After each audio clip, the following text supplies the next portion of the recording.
single day I'm gonna make something great. That's my way.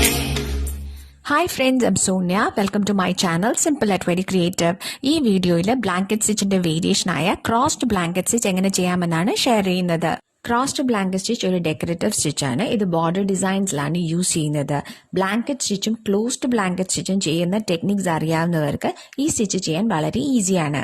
Previous വീഡിയോയിൽ blanket സ്റ്റിച്ചും closed blanket സ്റ്റിച്ചും എങ്ങനെ ചെയ്യണമെന്ന് detail ആയിട്ട് explain ചെയ്തിട്ടുണ്ട്. അതിന്റെ ലിങ്ക് ഡിസ്ക്രിപ്ഷൻ ബോക്സിലും ഐ ബട്ടണിലും മെൻഷൻ ചെയ്തിട്ടുണ്ട്. കണ്ടിട്ടില്ലാത്തവർ കണ്ടു നോക്കുക. ക്രോസ്ഡ് ബ്ലാങ്കറ്റ് സ്റ്റിച്ച് എങ്ങനെ ചെയ്യാമെന്ന് നോക്കാം. ഇതിനായിട്ട് 6 ഇഴ നൂലാണ് ഉപയോഗിച്ചിരിക്കുന്നത്. ആദ്യം 2 പാരലൽ ലൈൻ ഫാബ്രിക്കിൽ മാർക്ക് ചെയ്യുക. മുകളിലത്തെ ലൈനിൽ നീഡിൽ ഫാബ്രിക്കിലൂടെ എടുത്ത് താഴത്തെ ലൈനിൽ കുറച്ച് സ്പേസ് വിട്ട് നീഡിൽ ഫാബ്രിക്കിലൂടെ താഴോട്ടെടുക്കുക.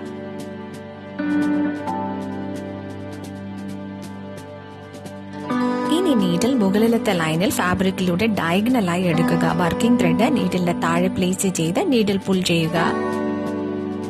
വീണ്ടും നീഡിൽ താഴത്തെ ലൈനിൽ വീഡിയോയിൽ കാണിച്ചിരിക്കുന്നത് പോലെ സ്റ്റിച്ചിന്റെ ലെഫ്റ്റ് സൈഡിൽ നീഡിൽ ഫാബ്രിക്കിലൂടെ താഴോട്ടെടുത്ത് എന്നിട്ട് നീഡിൽ മുകളിലത്തെ ലൈനിൽ കുറച്ച് സ്പേസ് വിട്ട് ഫാബ്രിക്കിലൂടെ ഡയഗണലായി എടുക്കുക. വർക്കിംഗ് ത്രെഡ് നീഡിലിന് താഴെ പ്ലേസ് ചെയ്ത് നീഡിൽ പുൾ ചെയ്യുക. ഇപ്പോൾ ഒരു സ്റ്റിച്ച് കംപ്ലീറ്റ് ആയി. ഈ പ്രോസസ് കണ്ടിന്യൂ ചെയ്യുക. ഇങ്ങനെയാണ് ക്രോസ്ഡ് ബ്ലാങ്കറ്റ് സ്റ്റിച്ച് ചെയ്യുന്നത്.